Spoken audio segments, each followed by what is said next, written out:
Well, good morning, and thank you all for joining us for this Lunch and Learn series. This is my first one as the new director of the Department of Neighborhoods.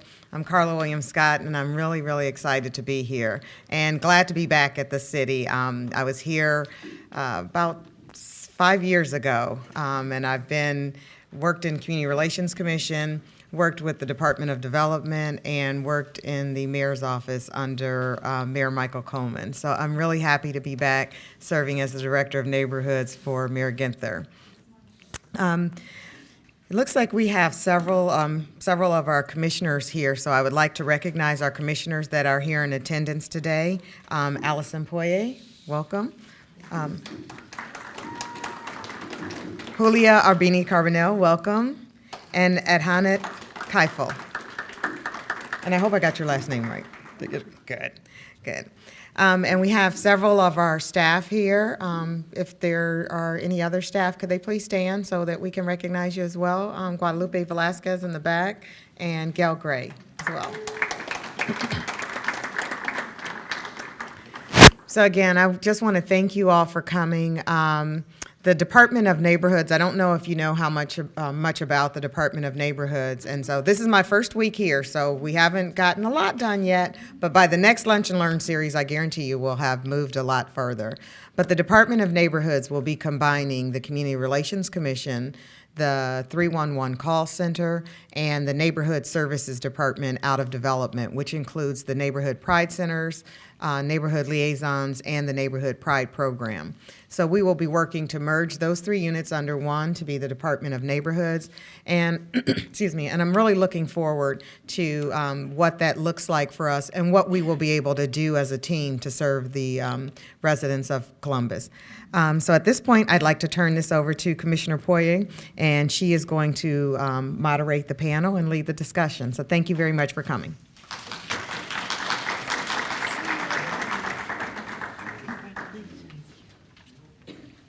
Whoops.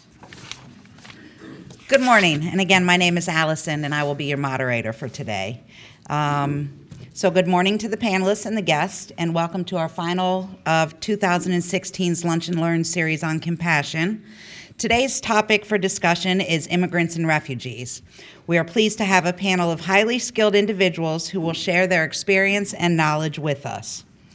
Before we begin, I would like to publicly thank Molina Health for their food contribution and inform you as attendees that we have a resource table in the back of the room. Please take a moment at the end of the discussion to complete our surveys and return those back to Gail at the sign-in table. And finally, it is our goal to end the Lunch and Learn series on compassion with a celebration for the community. We are currently recruiting restaurant owners who are willing to donate their time, food, and compassion with our community. If you know of anybody who may be interested, you can contact Gail Gray, and that number is 614-645-1950. With no further ado, I would like to ask the panelists to introduce themselves, and we will delve into our topic. Go ahead, Alex. Yes, my name is Reverend Alex Eric Abroka-Clady, and I'm a pastor. I pastor in His Presence Ministries International, and it's an international ministries that serve about 10 to 15 African and American countries, all citizens living in Columbus. We also have a pantry and a one-stop shop called Imprim Holistic Community Resource Center, and we serve about 3,000 families with food, clothing, help with furniture, an after-school program, a computer lab. We build in a one-stop shop to help the needs of our community. Thank you. Yes, my name is Julia Arbini Carbonell. I'm originally born and raised in Colombia, South America, and I'm the founder of the Ohio Hispanic Coalition. We serve the Latino community in Central Ohio, and we also go across the state. We have several programs that are very necessary and very important to our community.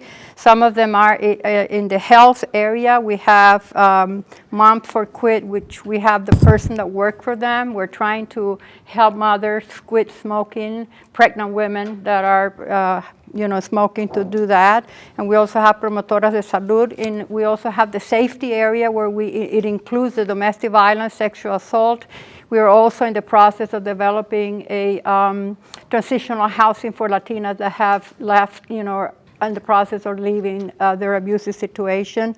We have youth and education, which includes after-school programs, one on the west side and one on the east side. We have summer enrichment programs for children on both sides as well. We have citizenship classes, which includes English as a second language. We also have interpreter services, which we help establish in the city of Columbus. And it provides languages to any provider that is in need of services in order to communicate with limited English proficient individuals. And the last part of our, goals is to provide, training. So we provide interpreter training. We provide several trainings in cultural diversity, Title VI, anything that has to do with serving limited English proficient communities. Thank you, Julia. Adhana? Hello, my name is Adhana Kifle, and I'm actually from the Eritrean American community in Columbus here. I sit as a commissioner here to try to at least serve as a voice for the refugees and immigrants, Africans in Columbus. Also help find a group called the Eritreans for Education, which is a youth group to help them succeed and actually improve their quality of life here in Columbus. Thank you. And then Kathy, please. Good afternoon. My name is Kathy Chen. I'm the Executive Director of Asian American Community Services. The acronym, which we use a lot in nonprofit world, the short name is called AACS. AACS is founded in 1976, so pretty soon we'll be celebrating our 40th anniversary this year. During the 40th years here in Ohio, we have committed ourselves to empower Asian American by providing training, education, and leadership. It's easy to say, but it's a lot of work to do. We currently have 4 independent, but also work closely comprehensive department, which we have translation and interpreting, which is similar to Ohio Hispanic Coalition, providing medical and school and legal interpretation as well, translation. But that's just a small part. We also have providing medical assistance. And thank you for Dr. Liu sitting in the audience here, helping us to set that out 20 years ago. We're able to provide free medical services for those who cannot afford any medical assistance. And the clinic is open every Monday night from 5:30 to 9:30. And we do a lot of screening for free to help out the community member. And then also we have education such as ESL and computer literacy program. But one program that I hold dearly to my heart is the Family Support Program, which in that program that covers after-school program for healthy Asian youth, which we focusing on working with Cambodian students. For those of you probably are aware, high school dropout rate for Latino African community, we're looking at 14%. However, in Cambodian community, we're looking at 36 to 40%, which is double than most of national level, which meaning a lot of them don't even graduate from high school, let alone going to pursue any further education. So that's a program that we have. We have a summer school for them. Currently this year we'll be able to serve 80 students. And another program is working with victims with all crimes. And that includes domestic violence, sexual assault, elder abuse, child abuse. And recently we took on a big challenge, is working with victims from human trafficking. And later on, I probably will share a little more about that. Thank you. Thank you, and welcome to everyone on the panel. Thank you for coming today. I would like to say very quickly, if you have questions, please feel free to write them down. And at the end, we will open the discussion to questions from the audience. So thank you. If we could, panelists, can we take some time to talk about what the definition of refugee is and circumstances from which refugees are fleeing? And I open that up to anybody who'd like to start.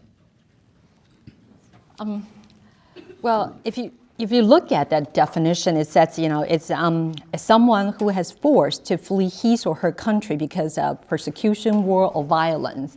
And in our community, I think the first, again, going back to Cambodian, in the early 80s, that's when they came to United States, and that's probably the first group of refugees that we've been serving here at AACS. Their challenge, most of them, it's because of war. And even till today, we're still helping them with PTSD issues. A lot of kids, or grandkids especially, they have trouble communicating with their family, with the grandparents or with parents. Not so much of the language barrier, not so much of the cultural barrier. Really, we stand back saying, okay, all the trauma that they went through, coming to a new country, and then having to fight the war, having to leave everything that they know. A lot of them that they are here, they're being adopted by family that they don't know at all. And again, it was because of the war. And trying to reestablish their identity, their family here in the United States. And unlike, for someone like me coming as an immigrant, I came with my whole family. Mom and dad and sister and everyone was here. But for them, they, like I say, a lot of them being adopted into a new family, to a new places. I mean, why Columbus, Ohio? Well, it wasn't their choice. It was designed and designated for them to come to Columbus. And I'm sure you're going to see that for Nepali community as well. Ohio isn't their first stop. A lot of times, this is their second stop. They have to learn or relearn a lot of their skill, coping skill, and many other issues. So for them, there's a lot of challenge and lots of and cultural barrier, language barrier, and then I mentioned PTSD and many others. So, but I think that's where we can kind of take a look at it and say, what can we do as a community to help them to kind of integrate it and slowly to adopt into this new country and make this as their new home. So, Thank you, Kathy. Now, I would like to add a little bit more to what our sister was talking about, because I serve a large population of the Nepali community and also a lot of refugees from Africa. Adding on to what she was defining, these are people that did not plan to move out of their own country as a result of war or natural disaster, which I serve a lot of Nepali community. We all know about the earthquake that took place there, and some of them, and studying about the Nepali community, these are people that were, as a matter of fact, they were slaves to the Indians, and they have to force themselves to break off from the Indians and settled in their own community for so many years. Now they are being resettled into America. And one thing that I found about them is, one, they don't know much about the nation in which they are. They don't know about the culture, and they are trying to find their way into the system and integrate themselves so they can live in a country that they don't know about. And they have a lot of need in terms of clothing, food, shelter, education. And we are trying, at Imprint, we're trying to bridge the gap between where they left and where they are right now, and how they can move forward in living in the United States. Thank you, Alex. My family actually came here as a refugee. So when we came here, this was 1983, when there was a civil war between Eritrea and Ethiopia from 1961 to 91. So in 1975, my parents decided to flee the country, and they were a young couple. My mother was probably about 17 years old, pregnant with me, and my father was like 21 years old. A young couple decided that they had to flee the country because that was the only way that they can survive. So they fled to Sudan. The stories that my mother tells me is kind of typical what you hear refugees say. They walked at night and rested in the daytime because they didn't want to get caught in the civil war. And then when they landed in Sudan, because that was a bordering country, my mother had me. So they kind of just found a family that had a hut and kind of just said, hey, my wife is gonna deliver. So that's where I was delivered, in a hut, and that's where my name, Adhanit, comes from. It means she saved us. I don't know how I can save them, but that's Adhana is Adhinatina. She saved us and kind of got that name Adhana. But my parents lived in that refugee camp for 7.5 years until they were finally able to come to the United States. They weren't thinking of coming to the U.S. I mean, they thought, you know, go to the neighboring country, the war is going to end, we'll be able to go back to our country in Eritrea. That did not happen, so they were kind of forced to come to the United States. Columbus was a chosen home for them. They signed up with a refugee settlement agency that was in Sudan, and then there was a Cambodian agency that was in Columbus that kind of helped us, that was our sponsor. They placed us in Wedgwood apartments, which is, I think they're still doing that to a bunch of refugees to this day, which is in the west side. We lived there for several years. We did, my parents did get the support that they need in terms of the necessary supplies for a few months. And then after that, you know, I think within 6 to 7 months, they were forced to find a job. So both of my parents had odd jobs, housekeeping and working at the restaurant, both working full time. And I was the oldest, 7.5, and there was 3 kids that they brought with us. I mean, 2 other siblings that I had, I was the oldest. And so it was my responsibility to make sure that the house was locked when they left. But the fear that we experienced growing up is, you know, when you think about it now as an adult, you know, it's like, I don't know how my parents did it. To come here with no family, no friends, but they did end up finding some friends that were also other Eritrean refugees. But to raise your kids to not speak English, they didn't have a high school degree. So a lot of that responsibility was kind of put on the children to navigate through the school system. So there's a lot of barriers and issues that refugees are encountering that just, I guess we need to figure out how to resolve it. Thank you, Adhana. Julia, do you have anything to add?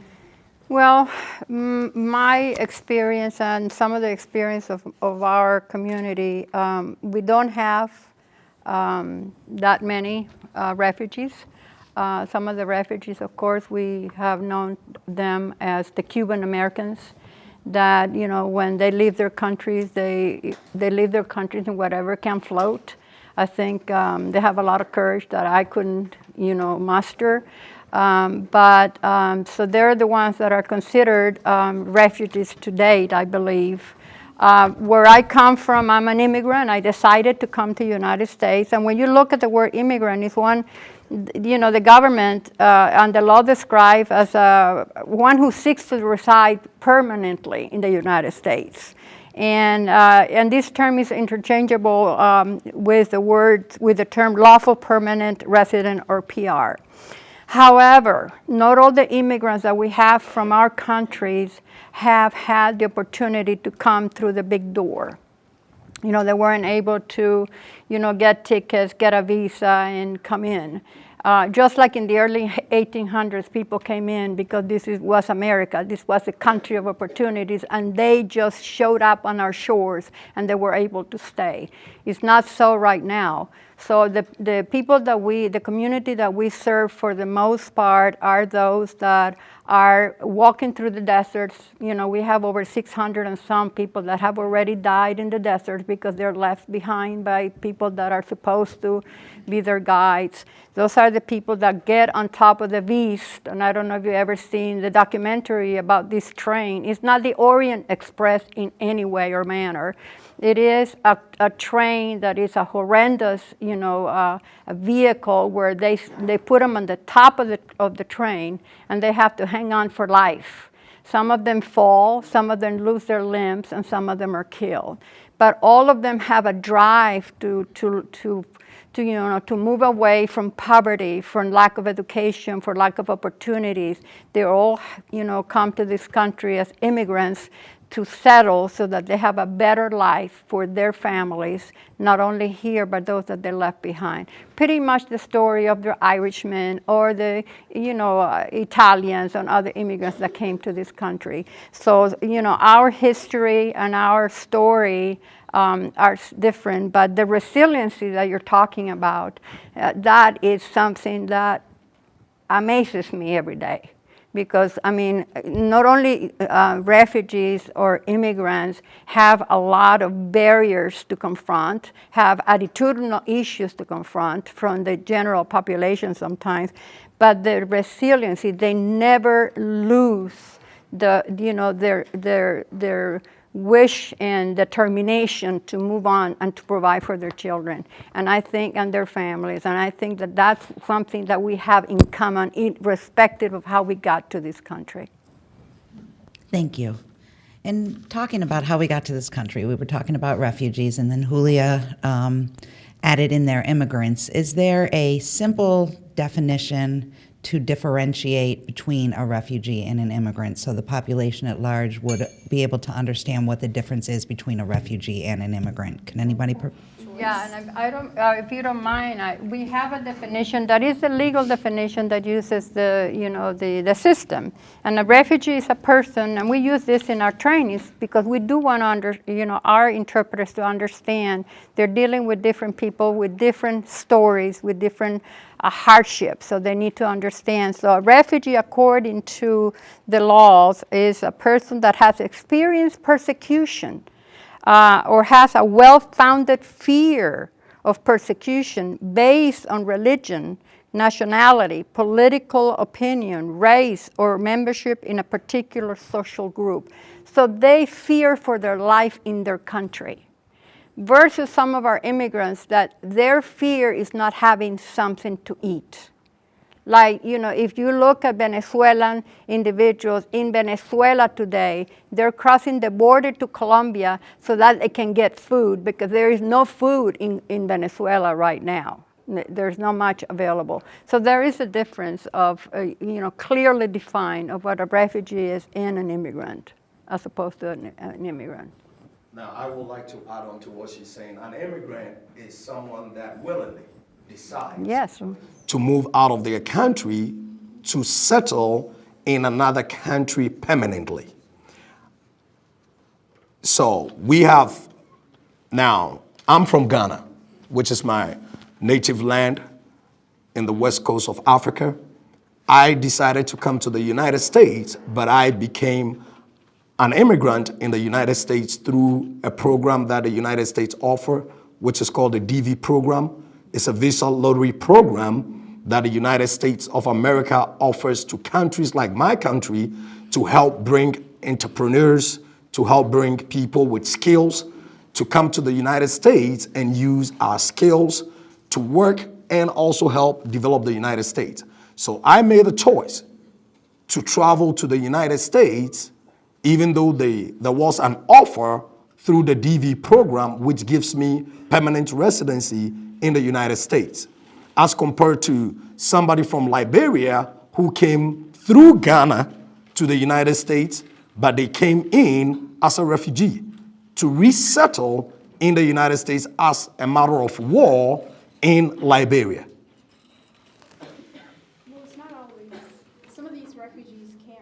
It's not always the United States. It could be Europe. It could be somewhere where it's considered to be a safe place. Because there's a lot of Eritreans in Europe and Italy and so forth as well. And we just have, I even have my aunt who's in Israel. But we happen to be in Columbus, Ohio. So, and we came as a refugee. So, I mean, we were forced to leave. So it wasn't like we had a choice. I think that and I hear a lot of that, people don't understand. Because I've heard this, sometimes, well, if they don't like it, leave. It's not a matter of choice. Refugees have no choice of where to go. It is selected for them. So that's why some United States has agreed, and this is a Congress issue. Congress defines what, how many come in or whatever. So they don't know what country they're going to go. So United States accepts so many, France so many, and whatever other countries. So that's the difficult part of understanding because these people have not chosen. You would have preferred to stay close to your home country, but your family was was chosen to come to America. But the other thing too is my parents. My mother spoke. She speaks Tigrinya, our native tongue. And then my father speaks Tigrinya Amharic, which is an Ethiopian language, as well as Arabic. So they really didn't have a choice but to come here. It's not like they were to go to an Arab country because we're Christians. And it's not like, or I guess it's Europe or the United States would have been our choice. And even when we come here as a refugee, you know, the sponsor pays for your airline tickets and so forth. But as soon as you come here, my parents were kind of request to pay that. So it's not like we came here and the airline was provided for us and so forth. I mean, we did get the cost of living taken care of us for the first, you know, 6 months or 8 months that we're here, so that my parents are able to work afterwards. But until then, because most people think, oh, you're a refugee and we're providing you guys all this. We're providing you guys all your expenses and you guys are living on welfare. And I'm like, no. Or, you know, you guys don't pay taxes. No, as a refugee, you do pay a tax. I mean, you get your green card immediately. It's not like we had to wait a long process as a refugee. We got our green card, and after our green card, you still pay your taxes. You still pay your federal, your state, your locality. All those taxes are still required for us to pay. So there's not a special incentive for us to be a refugees in you know, the United States.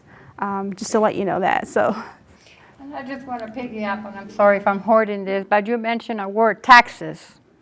A lot of people think that undocumented immigrants pay no taxes. That's not true. You know, they pay taxes like everybody else. There might be a number that don't because employers might pay them under the table. But those that work with, you know, they're allowed to get, you know, to get a ITN number so that they can pay their taxes. So you know, the education that the coalition have done over the years is pay your taxes, because if there is ever you know, immigration reform, that's going to demonstrate that you're good citizens. They're here because they want to have a good life for them and their families. So they become good citizens in that manner. So the notion that they're sponging is really not true. And we've seen it a lot of times where people think that way, as well as, you know, thinking of refugees that come here, everything is given to them. This is just allowed for a small time, short time, not always, really. And what I want to add on to is, now there is a transition that transitions from one being a refugee to becoming a permanent resident, which is defined as an immigrant.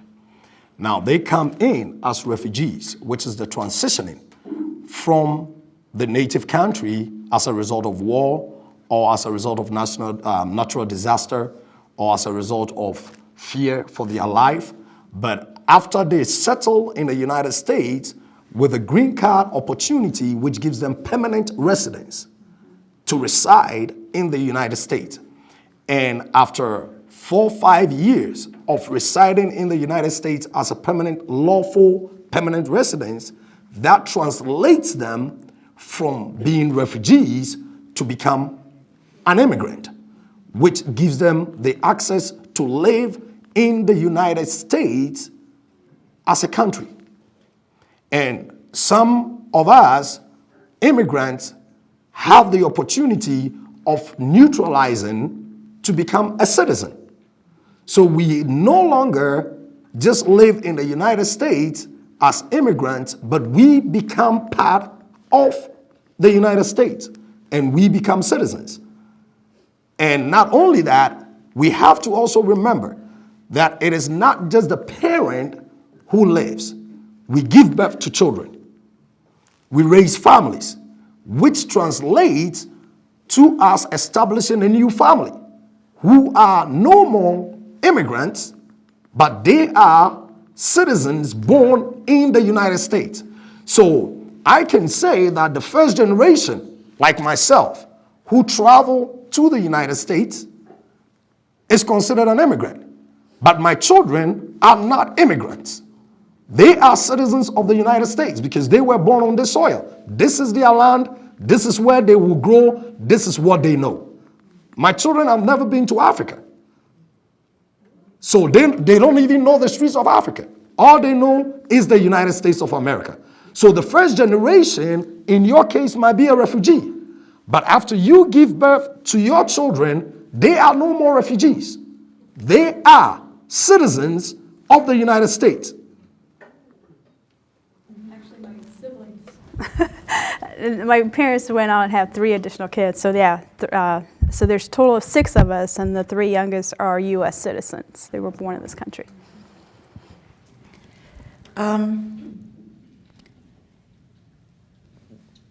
With your organizations, living here in the United States, and more specifically in Columbus, through the transition process, or individuals who have permanent residency, lawful permanent residency, what populations could you break down?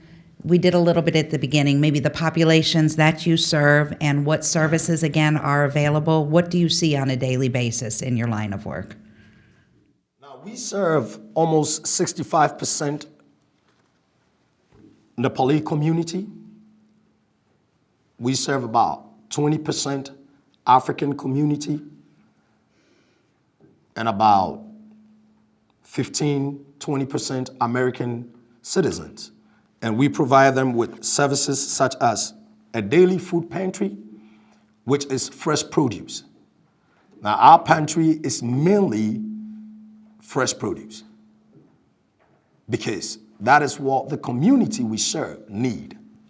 And that is what Americans need in general, because we don't give most canned goods.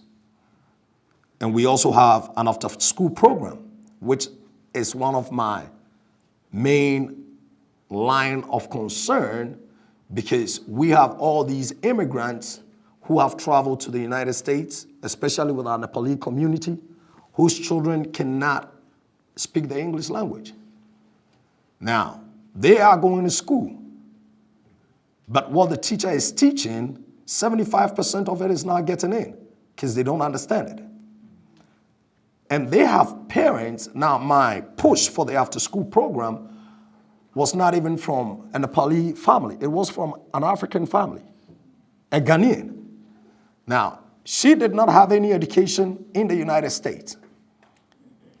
And she has children who are going to school in the United States. They bring homework, and she doesn't know what is written. So she cannot help her child, and the child cannot understand most of what is being said in the classroom. So we established the after-school program to help these parents bridge the gap from what is being taught in the school and to help their children be able to understand more of what is being taught in the classroom and be able to become better citizens and, decrease the level of poverty that is being created being an immigrant. So we help them to get to where they have to be in terms of education. And we also have a computer lab that the kids use, and is also being used by the community to help them look for jobs and to create resumes and to bridge the gap of unemployment within our immigrant population. We have a clothing closet, and we also have a furniture closet. We have a free health screening that is organized on Tuesdays and Wednesdays, and we partner with Columbus Public Health and also the American Institute of Alternative Medicine. They bring the students in to do free screening. And we also have a produce market that we do every 3rd Saturday of the month to help get more food out there in the community. So we are building a one-stop shop, because one of the problems I found, and that is the reason why we brought everything into one place, is that most of our immigrant population don't even know their way in Columbus. So telling them go to the west side for clothing, east side for food, north side for after-school program, gets them so stressed out that they even drop the ball in the middle of trying to transport themselves from one place to the other. Now, with our Nepali community that we serve a lot, most of them don't even have a means of transportation. So most of the clients that come to us may be driving, maybe 4 or 5 families driving in one car. And when they come, they have most of their basic needs in one place. Food, clothing, and furniture, at least, to help them have that, peace of mind and to move on to the next level of seeking for job and being a better citizen in the city of Columbus. Thank you, Alex. Julia? Well, the community that we serve definitely is the Latino community. It could either be North American Latinos, which Mexico is part of the United States, but we also serve Central and South American. We have in Columbus, we are amazed about the number of individuals that come from different places in Latin America. So we serve them all. We tend to serve a lot of the communities that are on the poverty level. As the gentleman says, we have after-school programs, and our main purpose is for children to learn English, but not to forget their Spanish. And we encourage the bilingual education because they have to retain their culture through their language. We also have the same thing. We have a plaza comunitaria, a community plaza, where we have a computer lab where children can utilize their, to do their homework and so forth. But also the parents, if they have not finished their high school or even their elementary, they can come to the coalition and have, take the courses and finish their school. And we get their certificate through the government of Mexico from the Secretary of Education in Mexico. So there is an agreement with the consulate and the country to do the certificates for that. We also provide domestic violence, like I said, domestic violence training, domestic violence services, sexual assault services. We take women to court. We'd like them to, and most of our clients are unfortunately monolingual Spanish. And the reason a lot of people don't understand, well, why don't they learn English?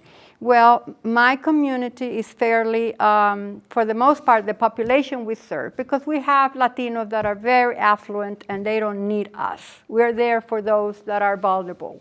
And ours is a very vulnerable population. When you have 5, 6 children and you have a mom that stays at home with the kids, dad has to work 2, 3, sometimes 4 jobs. So that, we have done some assessment in the Central Ohio as to how many, English as ESL programs are. They're very hard to find. And when you call them, they don't answer you in Spanish or any other language, they answer you in English. So it's very hard. So that's why we provide our own, after-school program. The notion that we don't want to learn English is really, misunderstood, because I have not met an immigrant that does not know that in order to succeed in this country, one must, learn and speak English. But when there are no possibilities or places to go, that makes it very hard.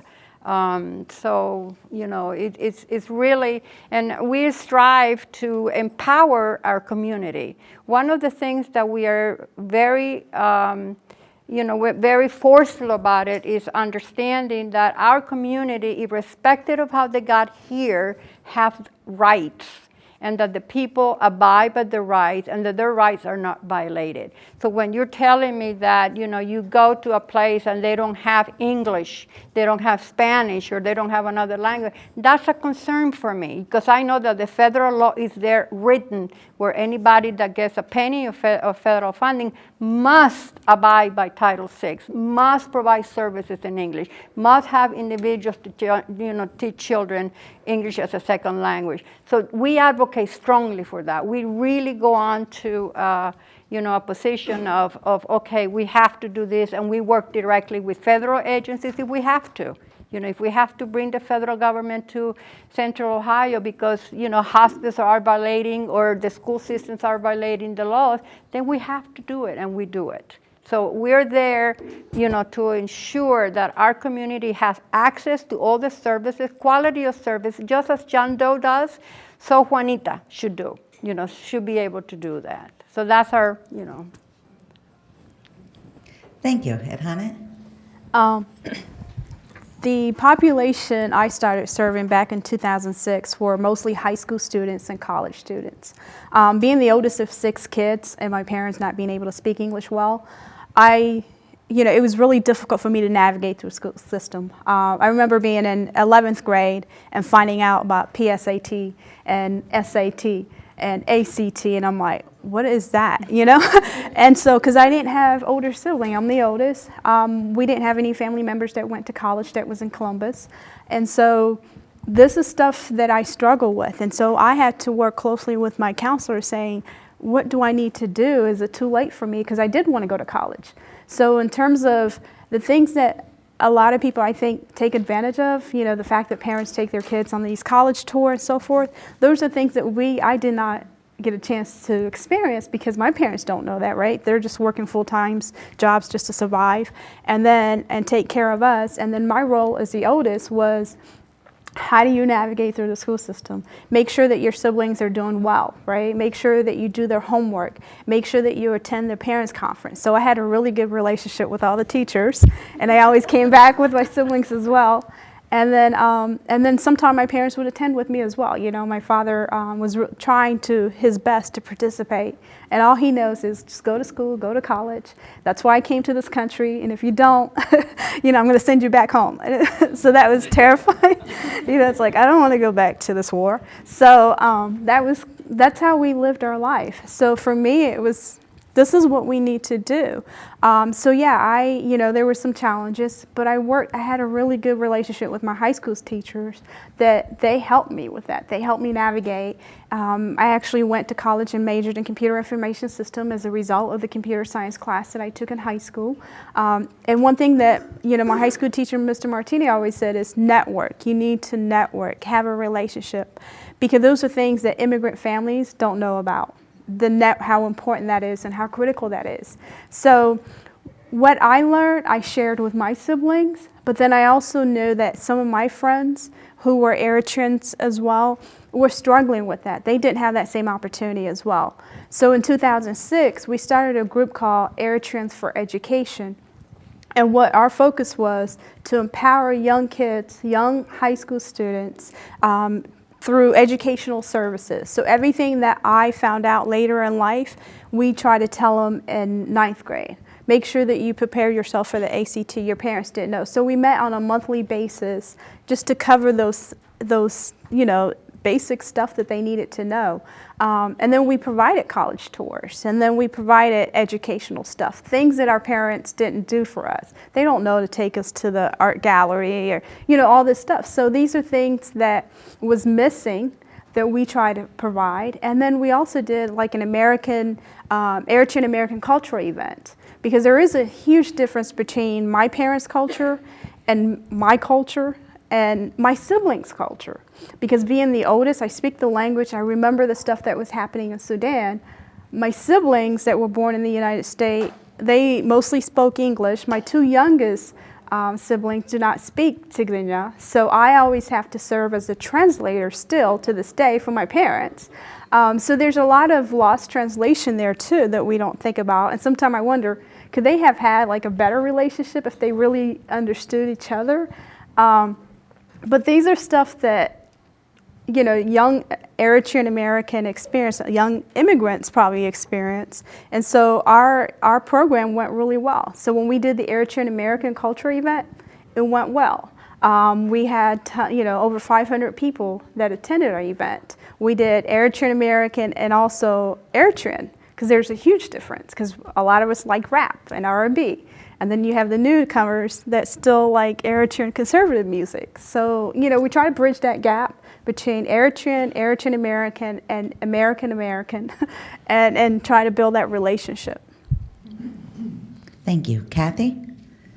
Well, Dr. Lu, we need to talk about this. When he got me to look at AACS and serve about Asian American, he didn't tell me how many countries that's included. Yeah, I mean, he just said it's a great thing to do, and so I listened to him. He's my mentor, so of course But when we talk about API, Asian Pacific Islander, we're talking about lots and lots of countries.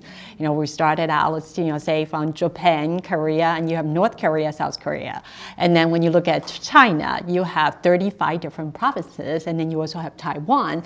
You look at saying, okay, Cambodia, Thailand, and Laos, Vietnamese, and Malaysia, Singapore, and on and on. And that's why I say, Dr. Lu kind of got me in, but didn't tell me the story behind it. And if now I do know, I probably would say no. But so anyway, we do cover a big population and language that we serve. To be honest, there's probably more than 50 or 60 different languages that we actually in my interpreting department that they manage. Now, population, immigrant and refugee, we probably deal with 20% of refugee and 80% of immigrants. But now, their needs are completely different. Earlier we talked about, refugee, once they get in here, there are 18 months that they need to get off the public assistance. So we need to get them ready, job ready, saying, okay, how can we get you the language skill, the employment skill, and understand the culture, and so you are ready to go into work. And earlier you mentioned transportation. I mean, a lot of us thinking, well, we can all drive. And again, some of you may travel to Asia before. I mean, the traffic light is just for information. I mean, it's like it's there. I mean, red, doesn't mean anything. It's just like how fast you can run through that light, right? And so you're trying to tell them, say, you don't do that here. You wear seatbelts. Like, what seatbelt, And, when the ambulance come by, you're supposed to pull off, right? I mean, some of those, they don't understand. So try to help them to navigate through some saying education and then transportation. When you don't read the language and you see CODA bus sitting right there and you do not understand saying out of service and you're like, why isn't that thing picking me up? Right? There's a lot of things that we need to teach them, but in such a short time, crammed in saying, okay, I need you to understand the language now. I need you to understand the culture, and I need you to ready to go in 18 months. And that's what we have to kind of prep with the refugee population. Now with the immigrants, it's a different story here. They come in here on wheel. For instance, we decide to come here because instead of fight with glass ceiling, I decide to fight with bamboo ceiling, So my struggle is completely different because the female in Asia country, and I'm sure probably in some of, we're going to share here, they see us. My family, there are 5 girls, and my father was from a family of 12, and all of his brother and sister siblings all have son or sons, and we were the only one. So growing up it's just like, okay, that 5 girls are not going anywhere, all right, and there's no future for them. So my father felt like, we need to do something different. So we make the choice. We sold everything we own to come to the United States. We want to get something. We want to make something out of our life. And that's why I say, we decided to come here to fight with the bamboo ceiling rather than the glass ceiling. But to do that, again, it takes a lot of determinants. And also, how do we navigate through? You mentioned earlier, like going to college. I remember telling my dad saying, we want to visit what school. And all in his mind, and like many other immigrants, it's Ivy League. Well, Dad, not everybody can go into Harvard and Yale, right? Can we set up for OSU? Well, no. It's like, well, why can't we? And to understand, saying, all right, how can we prep them up? Like you mentioned, SAT and ACT. I remember going to say, okay, let's go buy those references book. But do you understand how many vocabulary words that you have to navigate through in order to pass that exam, right? And then to excel, and then decide saying what majors that you take or what you're good at. In Asia, and then this is still, it's practicing right now. Instead of you decide your major, your test score help you to decide your major. So I remember recently we just did an interview, and the candidate, I asked her, why are you interested in social work? And she said, no, the social work chose me, not I chose that. Because the test score decide that's what you do. And so what they do, they divide us into 4 different groups. So there's, the mathematics and pre-math, that's one area, and then engineering, and then literature, and then business. And so they kind of say, okay, the male are highly intelligent, so they should go to pre-med and engineering. And women don't know much about math, right? So you should go do like literature or business, so those were the things. And I remember, and I would told my teacher, and again, it was jokingly, they asked me, well, what do you want when you grow up? And I said, I want to be a stand-up comedian. Oh my gosh, you thought I committed crime, they all thought like, what's wrong with her, And well, first of all, there's no such a thing called stand-up comedian in any of the major there. And for someone, they're like, she's useless. She's not thinking about those men track, but not thinking, saying, what if that's what I like to do? What if that's my interest? What if that's my talent? So, fighting with that, and that's, kind of also why motivated my parents, because my dad kind of realized, yeah, she's not going to do anything except being a stand-up comedian, and that's why we came to U.S. But so having said that, now in what I'm doing right now, it's like, how do we help them to understand, saying, okay, how can I help you to identify, to help you to build your identity, and still keep your, your cultural, and keep your new American culture here. And when the phrase called, when the East meets West, when I first heard that, I was like, oh, that's really, sexy. That's really. But when you really think about it, it is really tough. When the West meets East, how can I keep what I have from Eastern culture, but adopting the Western culture and still be able to melt it and make it identity for myself? And that's all the immigrants will be fighting right here. And so it doesn't matter who I'm serving. Could be someone from Vietnam, could be someone from China. We all are dealing with the same thing. Someone from, Pacific Islander, from, Hawaii or whatnot. We all are doing the same thing. How can we help them to build their own identity and be able to mix in this, the melting pot here and still excel? And that's one of my biggest challenge right now in my agency is, how can we serve the immigrants and be able to let them have their own identity and still keep what they have. So the after-school program, yes, we want to help them to become the new American, but at the same time, I want them to remember, where you came from, and that's always part of your identity. Thank you. You had just mentioned, Kathy, how can I help you build your identity? And at Hanet, I believe you said, this is what I need to do. Those two things being said, how does compassion motivate you to serve the population that you serve, and how does compassion play a part in your cultural beliefs and background?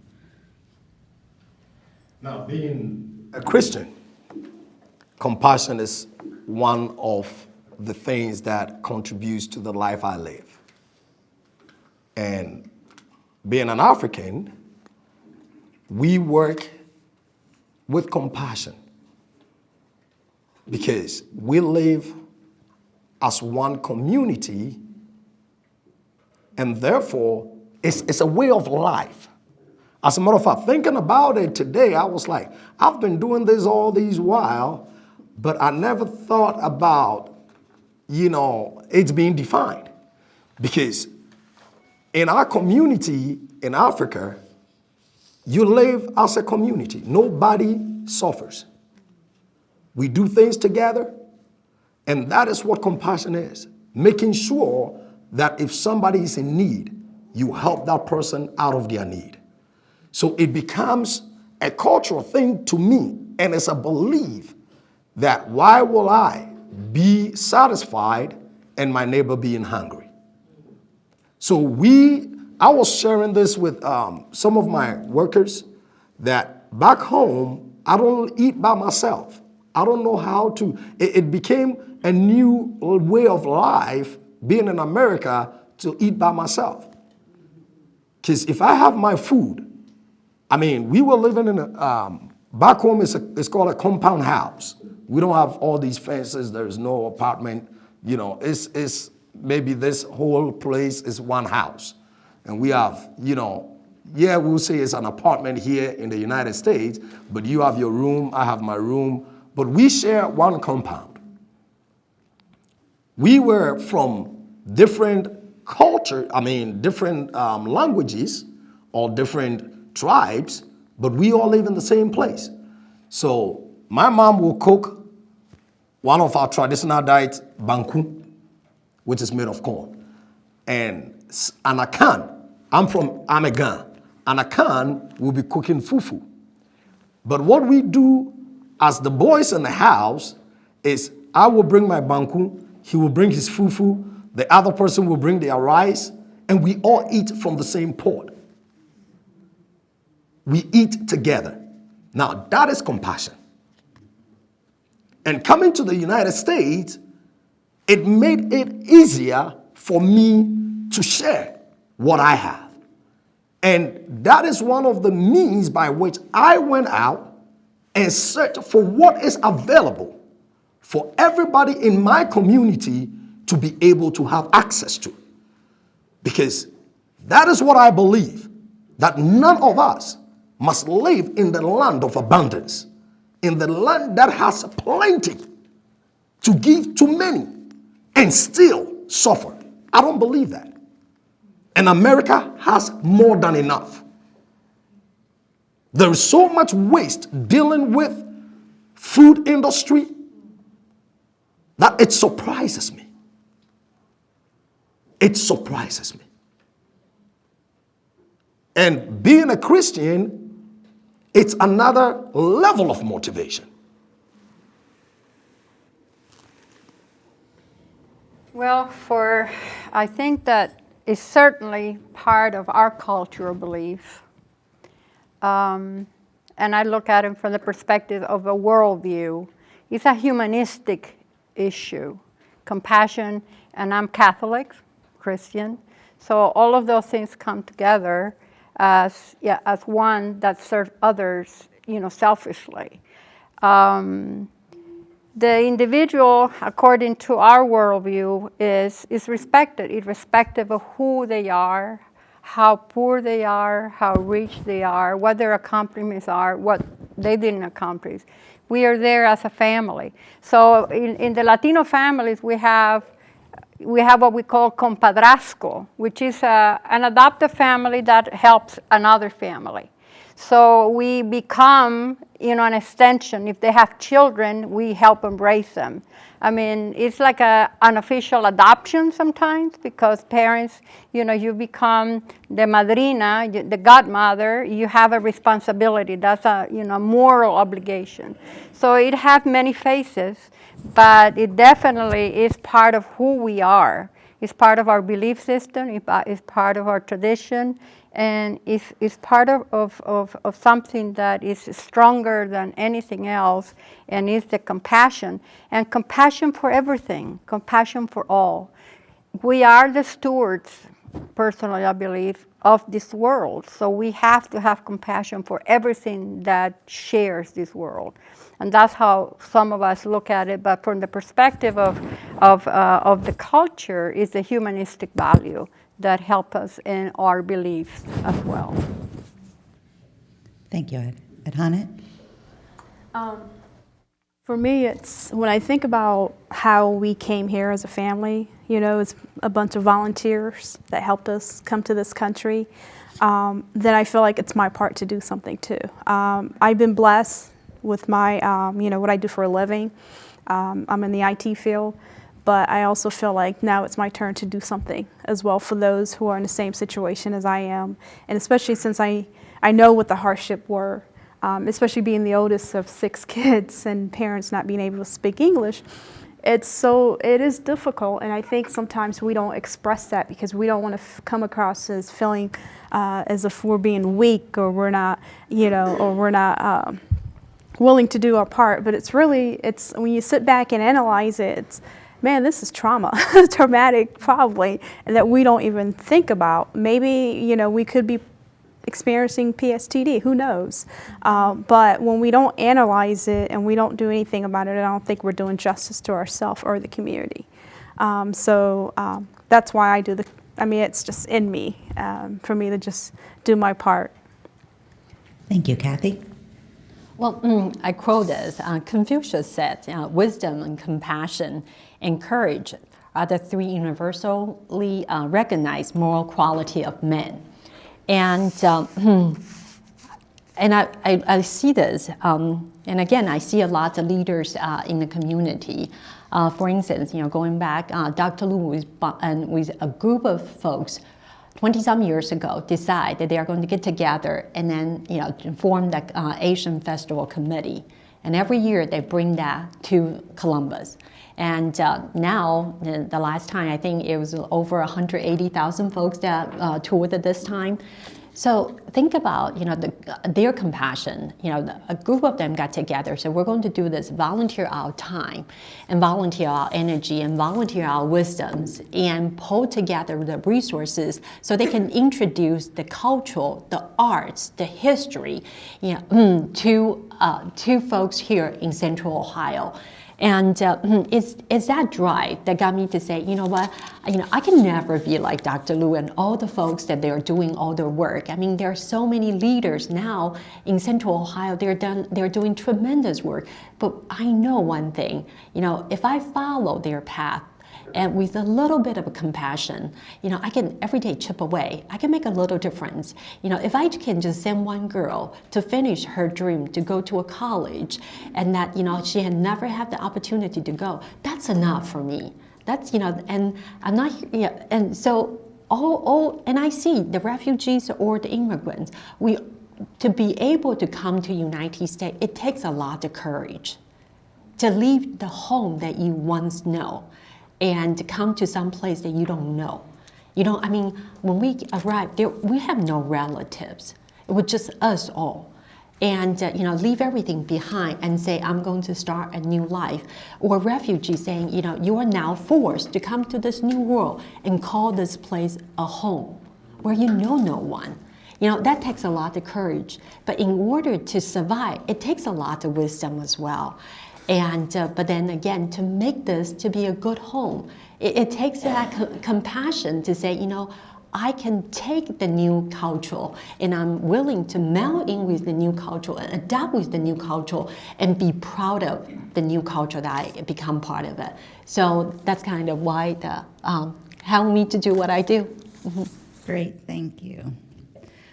What are some of the hardships that you may face when assisting your population and helping them to melt or adapt to the city of Columbus or Ohio?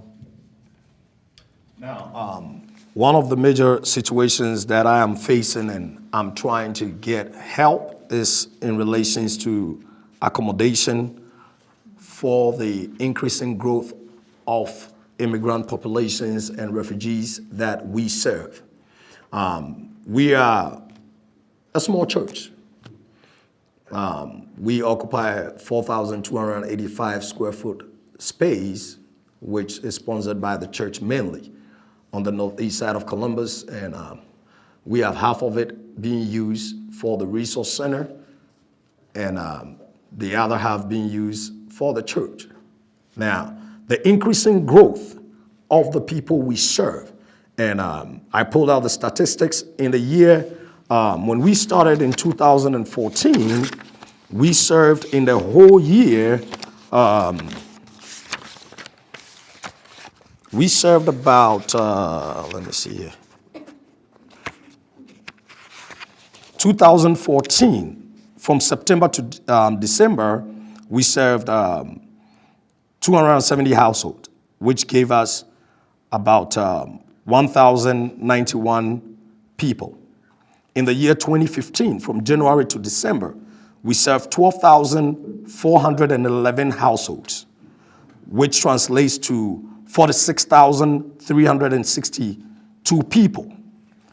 Currently, in the year 2016, we have already served 15,000 households, and we are only in July. That is from January to June. We have served 15,000 households, which translates to 59,000 people. So there is a large increase in growth in terms of the population we are serving. Now the space is not enough. We were going through about two to three pallets in September of 2014. Now we go through 22 pallets a week of produce. And storage is becoming a problem because I am scared of not having enough tomorrow. So I should have enough today to give out and have some remaining for tomorrow. So the space has become a major problem. Not only that, we are having an increase in the immigrant population that is being brought into the United States. And when we started, we had to advertise on Facebook, do some few radio announcement. But right now, I'm even scared to talk about it anyway, because everything I say become viral.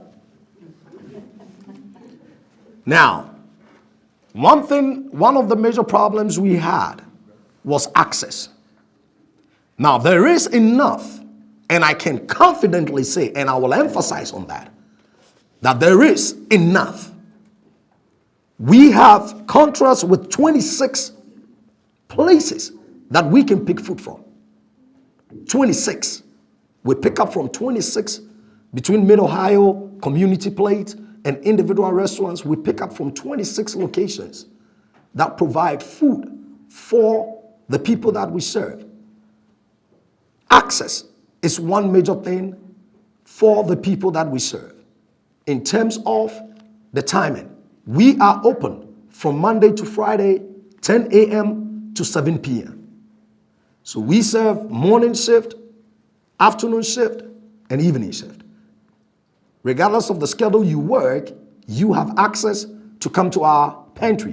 And we are not restricted to any zip code. We serve 129 zip codes and 47 counties. We have people traveling. We are on Carlin 161. I have people coming on the bus from Livingston Avenue, Hamilton Road. There may be pantries out there, but those pantries may not be open for them to have access to it. The only place they may have in terms of that day when they have the need. Now, this is my statement. Need don't have a time. Need don't have a place. Need should not be restricted. We cannot restrict need. Maybe I will be working last year and I made $250,000 a year. I was injured. Now I can't work and make that $250,000 anymore.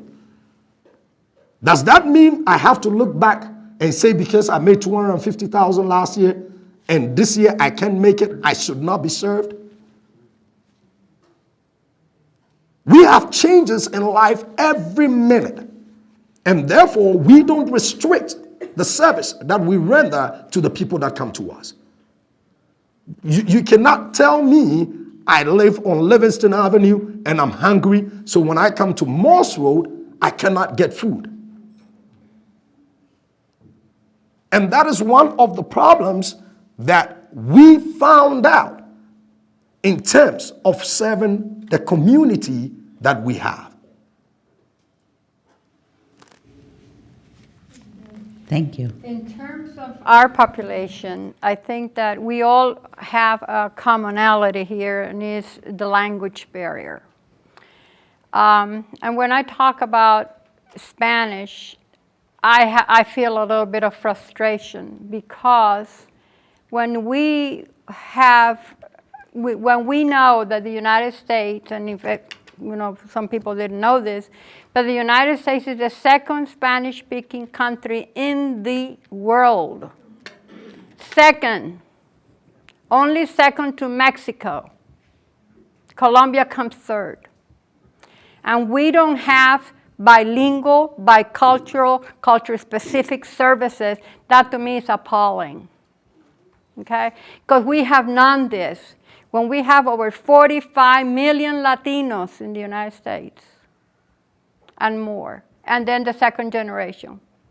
That's amazing. So to me, the frustration is that when we go to services at the local level, the invariable barrier here is the language.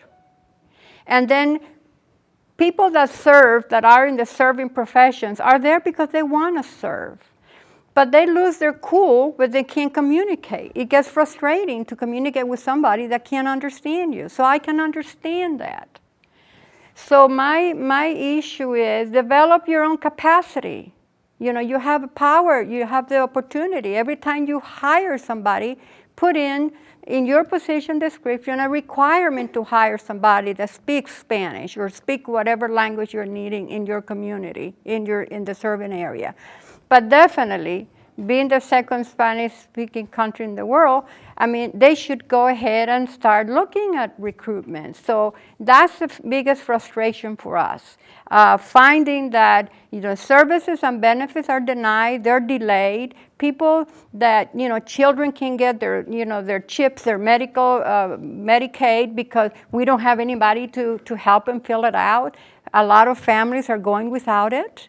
You know, they can get, you know, a SNAP, which we help a lot of families, you know, register for SNAP as well, which is formerly known as food stamps. But we're dealing with that. We're dealing with services in the health field where they don't understand either.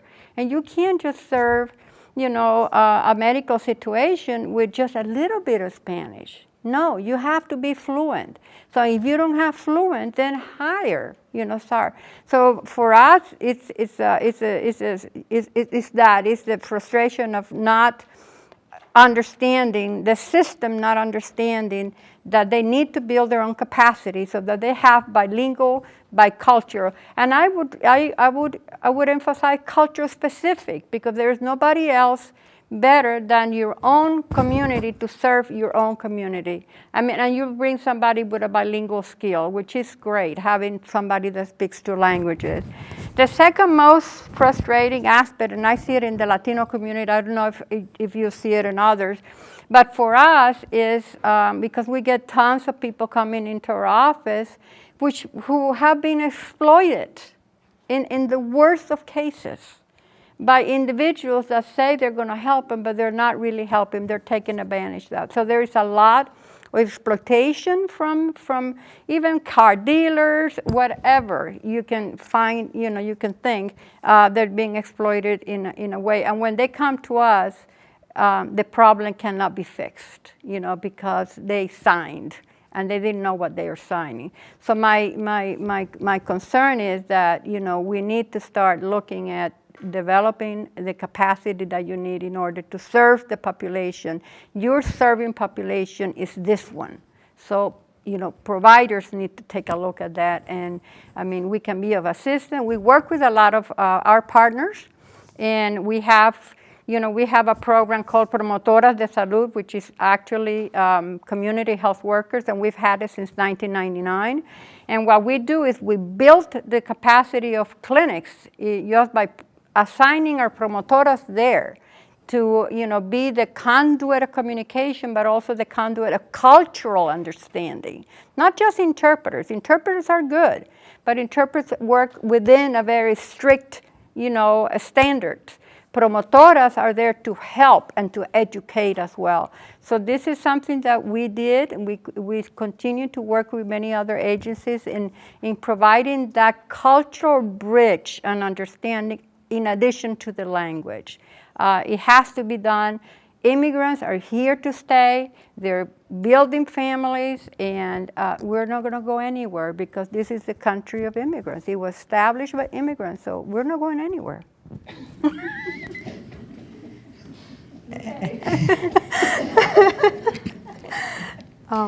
And Hannah, any barriers that you encounter on a daily basis?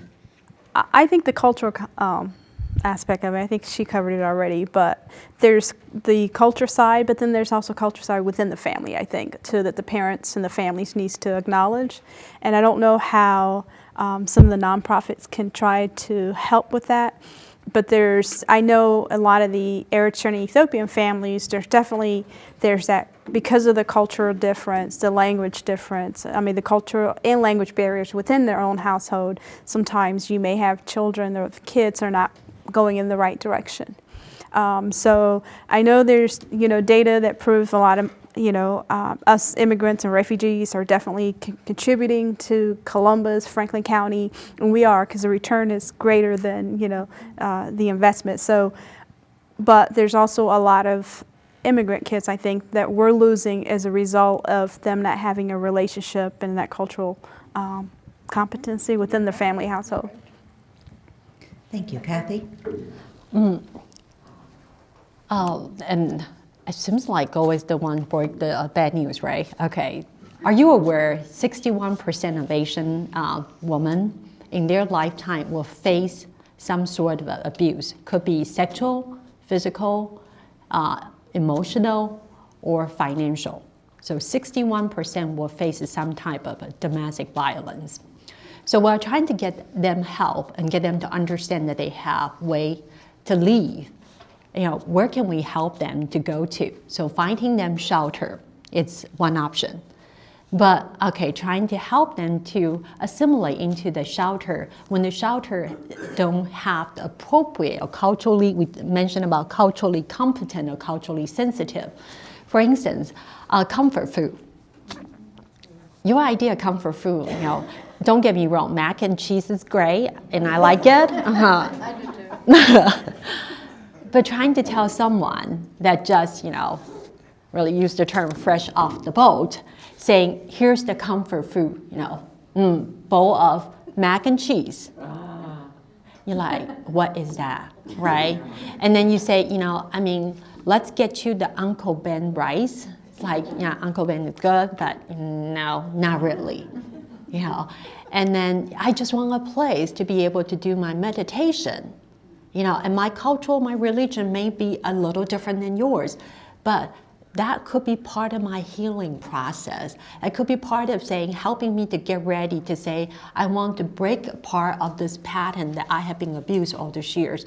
And when I can send to them saying, okay, we're going to take you to this place, and all I'm going to feed you, it's mac and cheese and green bean casserole and try to help them, or saying, okay, I'll get you those instant noodle and we're going to try to do that.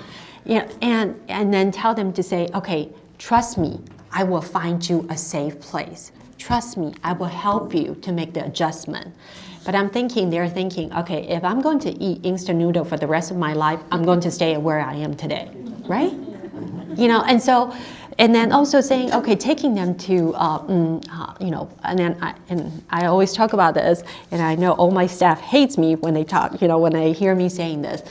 When we go to a health center or any clinic, a lot of time we have this idea saying it's, one size fits all. My practice will work, for the mainstream will work for you, granted could be Asian or Latino, whatnot. But we all have home meal remedy that we bring with along with our culture. And remember, you mentioned that in one of our, interpreters training. There's a method we call cupping in Asia, and you're going to see that a lot. And I think you also mentioned it. You have in your culture, right, too? Right. Okay, so what that does, they have this, a glass that looking like kind of like a belt, and it's all made out of glass. They heat it up at a high temperature, and then they put wherever that your body is not feeling well. So most of the time in the back. So and supposedly they suck out the bad qi, which is kind of like the air, the flow. So they suck the whole thing out, and once they suck that out, then your whole flow will flow nicely, smoothly, and you're going to be pain-free.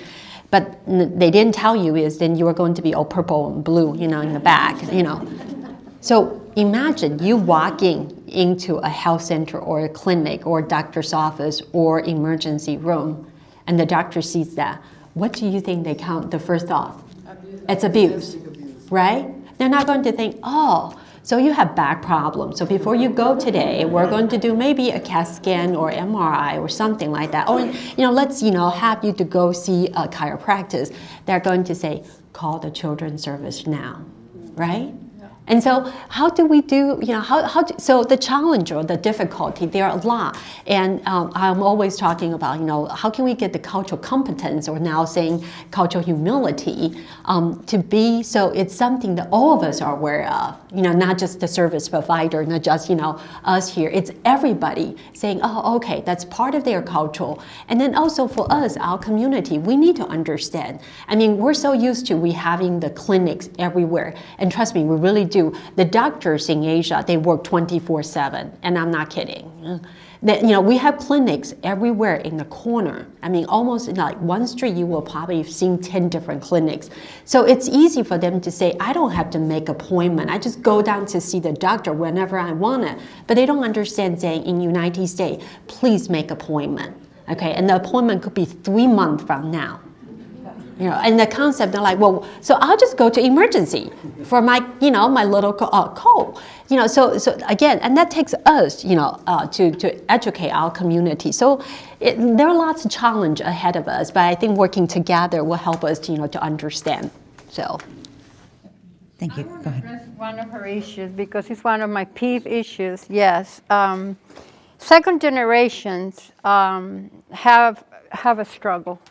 Because of, the second generation, they're born here. And the first two. And the first two. I did. I mean, I'm the first two. Well, right? you're the first generation. Yeah, you're right. But we're seeing it with the second generation of our children that are born here. We have an after-school program, and one day I walked in, and I found a little girl crying her head off. And I was wondering, what's wrong with you, honey? Her problem was she didn't want to speak Spanish. And that is something that is happening to our Latino children, and I suspect to other immigrant children. We're in the school system. And I don't know if we have anybody from the school system, but I encourage you to be our advocates to ensure that our children are not told to not speak Spanish because you're in America now. We want our children to be bilingual so that they can make more money. I made more money with the state because I spoke Spanish. It is a skill, an additional skill that they will have. But some children they're not wanting to follow traditions because others make fun of them. And that's one of the things that are really, really, really concerns me, because we did have that growing up. I remember my mother would love to wear our culture clothes and go to Kroger's. And it's like, let me go to Kroger, you stay in the car. Because, it's a white outfit, and she wears the head wrap, and her hair is braided, and all this good. It's like, please just sit in the car. I will get you everything you need from Kroger's. Because I felt so embarrassed, because it makes me feel as if I am different. I already know I'm different, and now this is really going to solidify that I am different. And as a child, I did not like that. And then when my mother wanted to speak my language, it's like, speak English, You try to convince her to speak English. But, I mean, eventually I grew out of it, right, in my late teens. But initially, you are embarrassed. You want to fit in. You want to be American. You try to have an American nickname, which I never did, but I have friends that did. But some of it could be because it is kind of influenced by the teachers. It's always, what is your nickname? It's like, I don't have a nickname. Well, can I call you Addie? No, it's Adhanet. I don't want Addie. That's an old lady name, And I was too young. So it's like, I'm only in second grade. I didn't want that nickname. So it was just a lot of that. Already you're fighting that you're different, and then you're fighting that you're different at home because you want to fit in, and then your parents want you to keep your culture and your language. So there's always that conflict, yeah. And we found that even with our names, the child was baptized, wanted to be baptized Cristiano, which means Christian, but they automatically put his birth certificate Christian, So they couldn't do it as Cristianos. So family had to go to the court system, somebody supposedly helping them, charge them $500, which shouldn't cost anything, to change the name, and back to Cristiano. So we have to really be advocates. Everybody needs to be an advocate, even if you're not an immigrant. Names for us, we can trace our bloodline through our names. That's what's so important. People don't, some cultures don't have that, affinity or, but names are very important. But with our kids in school, that's happening. I've seen it happen. I've heard it from a teacher saying so. She was so proud that the child only spoke English. What happens when they go home? Father and mother don't speak English. So we are breaking the family. So I encourage you, I plead with you, if that happens in front of you, please speak out. Now, adding on to the language barrier, personally, I don't speak English with my kids at home. I don't. They will learn English when they go to school. They are Americans. English is what they will speak. When I speak to them, they answer me in English, but I make sure I speak my local dialect with them. Because they have to have that culture. They have to have that definity of who they are. They were born in America. I don't doubt that. They are Americans. But they have a father who has a language, and they have to listen to his language as well. Thank you. I need to apologize to the audience. Normally we open it up for questions, but we've had such an exciting panel today that we're not going to be able to do that. What I'd like to do is I'd like to ask audience members who may have questions to stick around after, and hopefully some of the panelists will be able to spend a few minutes talking with you if you do have questions. We have about a minute or so left. If I could just get a brief comment from each of you as to what we as audience members could do to assist in serving populations, different populations, I would appreciate it. And I would also like to very much thank the audience and the panelists. Thank you. We have a website, and the information, we have some of our information in the back. And I am encouraging everybody to please take a tour. Come to Imprim and see what is happening. You will understand it when you come to the site than me telling you. And on the third Saturday of every month is our produce market, and this month is the 16th of July. And I am inviting everybody that have the time from 10 o'clock to please visit us. The address is 5757 Carl Road, Columbus, Ohio, 43229. Thank you. Well, the Ohio Hispanic Coalition also has a website, and I encourage you, it's ohiohispaniccoalition.org. And I will also encourage you to think, if you have a couple of moments, minutes, hours that you would like to volunteer. We have two after school programs. We'd love to have volunteers. We work with a lot of volunteers because we want to engage them in what we do so that they can learn about who we are and what we do for our community. But there are many opportunities for you to, get engaged with us. So please call us or, go into the website and send us a message or something. Thank you. Hanan, how can I get in touch with you? In touch with me. I was just going to say. Okay. I was just going to say how the audience can help, right? Okay. Yes, I'm just to exercise compassion, because we're already feeling like we're outsiders. So the fact that we could send some kind of compassion from everyone else who is an American would be great as well. Thank you. Miss Kathy? I mentioned I serve victims, and so instead of trying to say, let's talk about and walk through all your problems, we decide to use art therapy to help them to kind of, do their healing. So I have two programs right now. One is Ikebana, which is type of a flower arrangement. So for those of you who are interested to come, please, take a look at our website and come and join that. That's a different type of a flower arrangement, and it's really interesting. But then there's another program that I actually started, and it's quoting. So I think for many of you, that's probably not a foreign concept. So what we're trying to do is the motto is called One Stitch, One Story, and our journey, our stories.